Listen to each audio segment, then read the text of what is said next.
رنگ، نسل، آپ کہتے ہیں نیشنلٹی، آپ کسی نیشنلٹی کے بھی ہو، کسی سیکس کے بھی ہو، کسی ایتھنک کے بھی ہو، کسی اوریجن کے بھی ہو، بلا کسی فرق کے آپ کو حقوق ملنے چاہیے.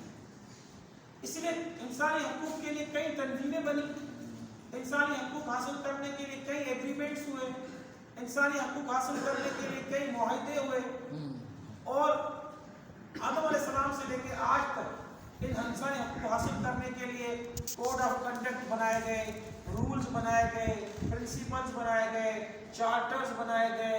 کئی ملکوں میں اپنے کانسٹیٹیوشن کا ان کو حصہ رکھا گیا ہے. آج 21ویں صدی میں ہر ملک میں ہیومن رائٹس پہ کانسٹیٹیوشنلی ان پہ جو ہے ان کے آرٹیکلز ہیں ہیومن رائٹس پہ. تو ہیومن رائٹس بائی برتھ ہوتے ہیں. Term human rights U N O کے چارٹر میں بھی 7 مرتبہ ریپیٹ ہوا ہے. اس سے لگتا ہے کہ ہیومن رائٹس کی بڑی اہمیت ہے.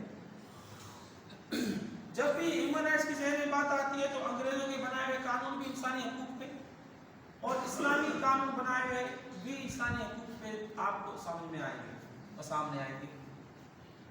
بھائی ہیومن رائٹس میں دیکھیے چارٹر آف مکہ بھی آتا ہے. ہیومن رائٹس میں آپ کو پاس جو ہے لاسٹ سرمن بھی آتا ہے. ہیومن رائٹس میں آپ کو چارٹر آف مدینہ بھی آتا ہے. انسان جب اسلام پڑھتا ہے تو اسلام میں آپ کو ہر انسان کے حقوق بتائے گئے ہیں. بچے، بوڑھے، جوان، عورت، مرد، بیوی، بہن، بیٹی، سب کے حقوق. Universal declaration of human rights بھی 1948 میں آیا. اس میں بھی انسانی حقوق کی بات کی گئی. دیکھیں جب انسانی حقوق کی ہم بات کرتے ہیں تو اسے کہتے ہیں لائف ایسی ہو جس میں ٹارچر نہ ہو، زندگی میں ٹارچر نہ ہو. لائف ایسی ہو جس میں فیئر نہ ہو. زندگی ایسی ہو جس میں سلیوری نہ ہو، غلامی نہ ہو. زندگی ایسی ہو جس میں فورس لیبر نہ ہو. زندگی آپ کو ایسی ہو جس میں آپ رسپیکٹ کریں انڈیویجولز کی، کلیکٹیوز کی، سب کی. ہیومن رائٹس میں یہ سکھایا جاتا ہے.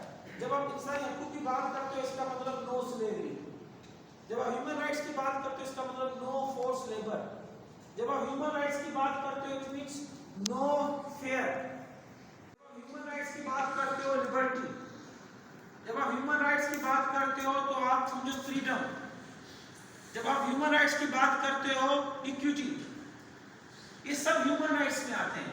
اور جب آپ ہیومن رائٹس کی بات کرتے ہو تو اس کا مطلب فریڈم آف ایکسپریشن. آپ آزاد ہو بولنے کے لیے. ڈیموکریٹک گورنمنٹ میں بھی جمہوریت کا سب سے بڑا حسن یہ ہے کہ فریڈم آف اسپیچ. آپ اپوزیشن کو سنیں گے، اپوزیشن کی باتوں کو سمجھیں گے، اور ہر بندہ آزادی کی راہ آزاد ہے بولنے کے لیے. اس لیے فیملی میں بھی آپ دیکھیں protection of property. Human rights میں بھی پروٹیکشن آف پراپرٹی کی بات کی جا رہی ہے. آپ کی پرسنل پراپرٹی کو بھی پروٹیکٹ کیا جائے گا، آپ کے اسٹیٹ کی پراپرٹی کو بھی رائٹ کیا جاتا ہے. اور انفارچونیٹلی جب بندہ ہیومن رائٹس کی بات کرتا ہے کبھی کبھی سیلفش ہو جاتا ہے. صرف اپنے حقوق کی بات کر رہا ہوتا ہے، اسٹیٹ کے حقوق بھول جاتا ہے. اگر آپ کے رائٹس اسٹیٹ پہ ہیں تو اسٹیٹ کے بھی آپ کے اوپر رائٹس ہیں. آپ افراتفری نہیں پھیلائیں گے، لا اینڈ آرڈر کو ڈسٹرب نہیں کریں گے، آپ پیس اور پراسپیرٹی کے لیے بات کریں گے، آپ سکسیس کی بات کریں گے، آپ انوائرمنٹ کو مینٹین کریں گے. یہ آپ کے حقوق ہیں. آپ کے بھی حقوق ہیں، آپ کے فرائض ہیں. پاکستان کے پاس مین پاور بھی ہے، ہیومن ریسورس بھی ہے تو نیچرل ریسورس بھی ہے. پر انفارچونیٹلی پاکستان کے لوگوں کے پاس ایک چیز نہیں ہے، صحیح گائیڈنس.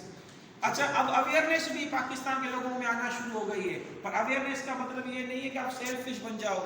اویئرنیس کا مطلب یہ ہے کہ آپ اپنے ملک کے لیے سوچیں.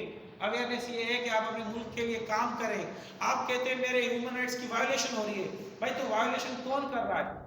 اے بندہ بی بندے کی کر رہا ہے، بی بندہ اے بندے کی کر رہا ہے. اگر دونوں بندے ایجوکیٹڈ ہو جائیں، ویل ٹرین ہو جائیں کہ سمجھ لیں گے ایک دوسرے کے حقوق ہم نہیں چھینیں گے، ایک دوسرے کے حقوق کی وائلیشن نہیں کریں گے، تو آپ یہ دیکھیں گے ہمارا ملک ترقی کرنا شروع ہو جائے گا. دنیا میں سلیوری عام تھی تو دیکھیں کہ سلیوری کیسے ختم ہوئی. سب لوگوں نے اتحاد کیا، یونائٹ ہوئے، مل کے کام کیا تو سلیوری کو ایبولش کیا گیا.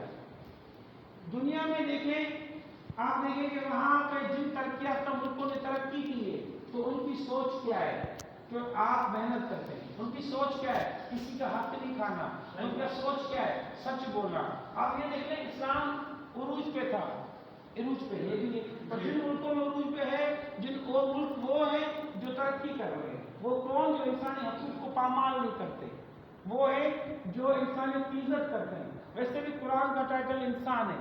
جب آپ انسان کی قدر کرنا سیکھو گے, ایک انسان دوسرے انسان کی قدر کرنا سیکھے گا, آپ دیکھیں گے پھر غربت بھی ختم ہو جائے گی, آپ دیکھیں گے دہشت گردی بھی ختم ہو جائے گی, آپ دیکھیں گے کلائمیٹ بھی آپ کا صحیح ہونے لگ جائے گا. کلائمیٹ چینج بھی انسان نے کیا ہے نا بھائی, انسان کی غلط نگیٹو ایکٹیویٹیز کی وجہ سے کلائمیٹ چینج ہونے لگ گیا, ورنہ تو کلائمیٹ بڑا اچھا تھا.